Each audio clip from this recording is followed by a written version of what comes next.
안녕하세요. 아나운서 허연주입니다. 목포 여수 MBC가 공동으로 제작한 다가온 뉴스 시간입니다.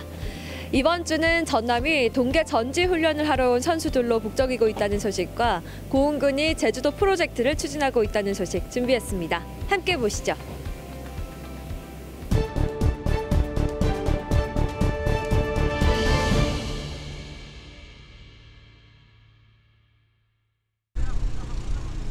가벼운 옷차림으로 푸른 구장을 내달리는 초등학생 축구 선수들.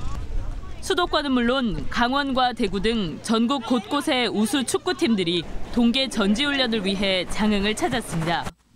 따뜻한 기온과 숙소 앞에 펼쳐진 잔디구장은 축구팀의 훈련 장소로 안성맞춤. 코로나19 확산세가 누그러지면서 올해는 24개 팀, 500여 명이 전지훈련을 위해 장흥을 찾았습니다. 좋은 환경이고 저번에도 잘했기 때문에 여기 온 것 같습니다. 뭔가 잔디도 상태가 좋고 그리고 춥지도 않고 딱 따뜻한 지형인 것 같아요. 장흥 바로 옆에 있는 강진에서도 사이클 국가대표 후보 선수단이 굵은 땀방울을 흘리고 있습니다. 기온뿐 아니라 도로 환경, 인심과 맛 좋은 음식들은 해마다 동계 전지훈련지로 강진을 선택하는 이유입니다. 코스를 더 많이 탈 수 있다는 장점이 있고요. 그리고 날씨가 따뜻하기 때문에 선수들의 부상 예방, 그게 가장... 짧게는 일주일, 길게는 한 달 이상 이어지는 동계 전지훈련. 선수단이 머무는 지역마다 숙소와 식당은 북적이고 특산품 판매 등으로 지역 경제도 살아나고 있습니다. 많은 선수들이 강진에 와서 거주함으로 인해서 숙박과 음식 등 또 기타 여러 가지 우리 지역 경제에 많은 활성화가 도움이 되고 있습니다. 동계 전지훈련지로 각광을 받고 있는 전남. 다음 달까지 전국 각지에서 1,100여 팀, 30만 3천 명 이상이 전남을 찾을 예정입니다. MBC 뉴스 김진선입니다. 바다로 툭 불거져 나온 길이 4km의 백사장과 그 뒤로 자리 잡은 곰솔숲. 조금 나루에 대규모 풀빌라 리조트가 올해 착공합니다.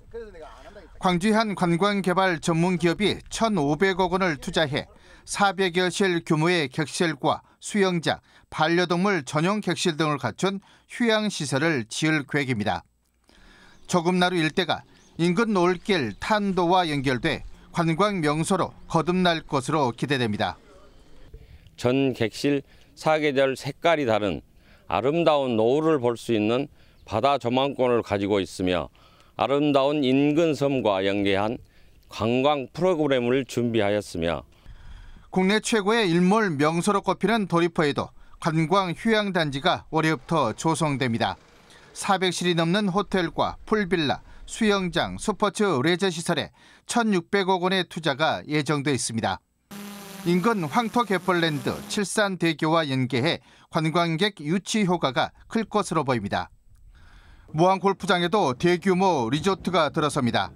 바다와 공항, 창포 호수가 내려다 보이는 곳에 144실 규모의 객실과 골프 연습장을 올해 착공할 계획입니다.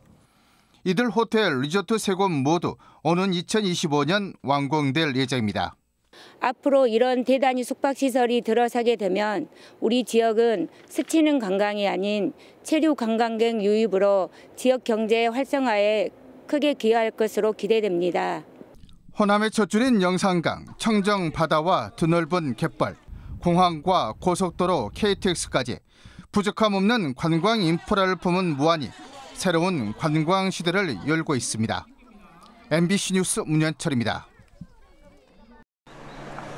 여순 사건 피해자 신고 접수 마감일을 하루 앞둔 어제 여순 사건 피해자 700여 명의 명단이 여수시 여순 사건 피해 신고 접수처에 접수됐습니다. 여 사연이 여순 사건 특별법의 제3자 신청 규정에 따라 마지막 피해자 명단을 접수한 겁니다.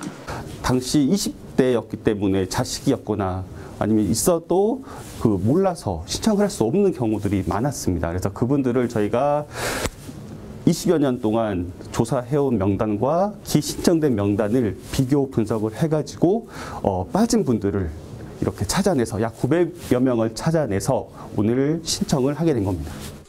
이로써 특별법 제정 이후 지난 1년여 동안 여순 사건 피해자 신고 건수는 모두 6천여 건을 넘어섰습니다.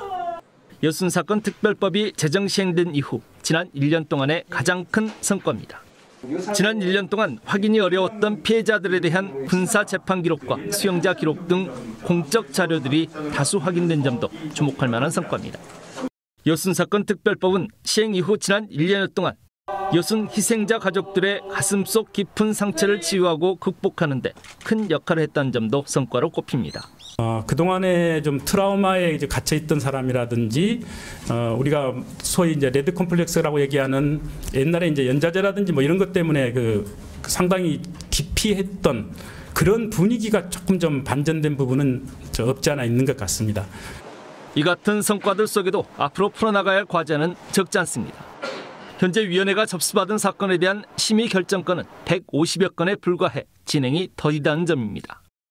또한 여순 사건 피해자 수가 최대 2만여 명에 이를 것으로 추정되고 있는데 현재 접수자 수는 전체 35% 수준에 불과한 상태여서 여순 사건 피해자 신고 접수 기간의 연장도 필요합니다. 현재 특별법의 미흡한 점을 보완할 법령, 시행령 개정과 함께 직권조사의 실시 등도 요구됩니다.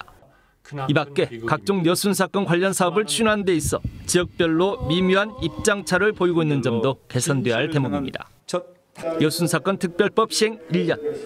여순 사건 특별법이 더욱 큰 의미와 성과로 이어질 수 있으려면 정부와 함께 전남 동부권 지역사회가 더 많이 고민하고 활발한 소통과 제안의 접근 방식이 필요해 보입니다.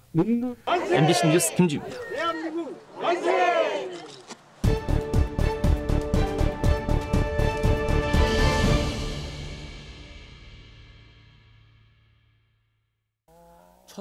목포시도 신안군도 단체장의 행정통합 의지는 분명합니다. 올해가 분수령이 될 전망입니다. 내년에는 국회의원 선거가 있기 때문에 정치 상황이 어수선해 통합 논의를 하기에 마땅치 않고 임기 후반으로 접어들면 동력을 장담할 수 없기 때문입니다. 사실은 내년에는 국회의원 선거가 있습니다. 그렇기 때문에 어려움이 있을 것 같아서 금년에 이제 지역 주민들한테 충분하게 설명도 하고 목포 신안 통합자치단체의 출범의 최적기는 민선 9기가 시작하는 2026년 7월 1일이 꼽힙니다. 시군의 통합 의결, 특별법 제정 등의 숙제들을 감안하면 남은 2년여 시간이 여유롭지는 않습니다. 목포시와 신안군은 민간 차원에서의 교류 협력을 늘리며 공감대를 넓혀가고 있고 시군 통합 효과를 분석하는 연구 용역도 올해 실시할 예정입니다. 자매견을 맺어가면서 공감대를 적극적으로 형성해 나가고 있습니다. 그래서 이 분위기를 금년 상반기 중에도 계속 이어가고 저희 목포시 같은 경우는 이미 예산까지 잡았어요. 적극적으로 좀 지원해 드리려고. 1994년 이후 6차례 좌절을 겪으며 남북 통일만큼 어렵다고 이야기되는 무한반도 통합 논의. 목포 신안, 신안 목포 간 통합 추진 논의가 이번에는 본 궤도에 오를 수 있을지 주목됩니다. MBC 뉴스 양현승입니다. 전남 광양시 옥룡면 백운산 자락입니다. 오래된 나무에 구멍을 뚫고 관을 연결하자 방울방울 물이 떨어집니다. 뼈에 이로운 물이라 골리수라 불렸던 고로쇠나무 수액입니다. 영하의 추운 밤 수축했던 나무가 낮 기온이 올라 팽창하면서 수액이 나오는 겁니다. 해풍이 또 광양 백운산 쪽으로 불어와가지고 일조권이 잘 맞고 그래가지고 어느 고로쇠보다도 가장 맛과 향이 특별하기 때문에 광양을 비롯해 전남 7개 시군에서 고로쇠 수액 채취가 시작됐습니다. 광양에서 90만 리터, 전남 전체 생산량은 126만 리터가 넘을 것으로 전망됩니다.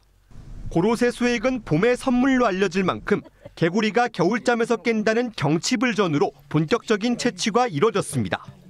최근 기후변화에 따른 이상기온 영향으로 출하 시기가 1월 중순까지 점점 당겨지고 있습니다. 할아버지 할머니들 때 고로쇠 약수가 가장 좋다고 그러셨거든요. 그래서 경칩 전후로 받았는데 요즘은 좀 많이 당겨졌죠. 한 20일, 한 달 이상 당겨졌습니다.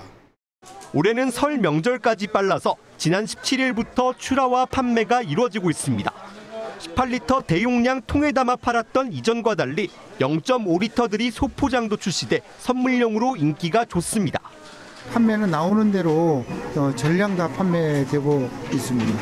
특히 명절 앞두고 이 고로쇠를 이제 각 가정이나 또 뭐 식당이나 이런 데서 같이 모여서 백운산 고로쇠 수액 채취는 겨울을 지나 3월 말까지 계속됩니다. MBC 뉴스 유민호입니다. 고흥군이 이틀간의 일정으로 제주 지역 호텔 물류회사 등과 업무 협약 체결, 제주지사 면담과 제주공항 홍보부스 운영 등 이른바 제주도 프로젝트를 추진했습니다.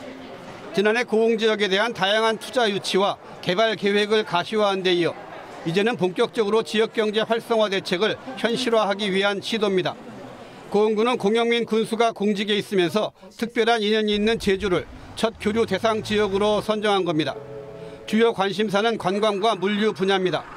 지역적 특성상 벼농사가 거의 없는 제주 지역에 고흥 쌀의 유통 채널을 확대하는 등 다양한 분야에 걸쳐 교류와 협력이 추진됩니다.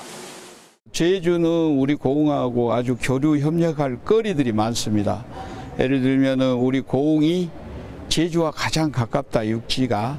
그래서 우리 제주가 제주를 물류를 이동할 수 있는 아주 그 물류 전진 기지화 할 수가 있고요. 특히 녹동신항을 제주 물류 이동의 주요 항만으로 삼아 사람과 물자 수송의 거점으로 만들 계획입니다.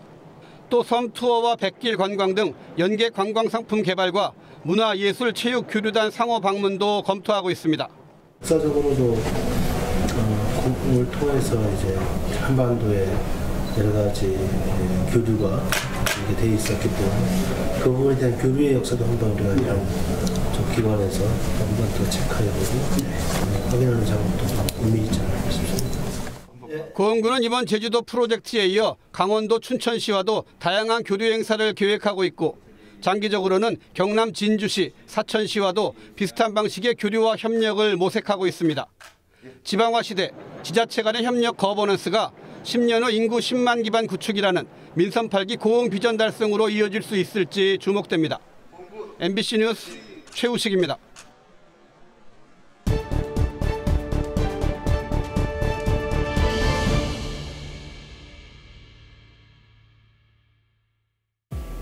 오늘 다가온 뉴스 어떻게 보셨나요? 다음 이 시간에는 더욱더 풍성한 소식으로 찾아뵙겠습니다.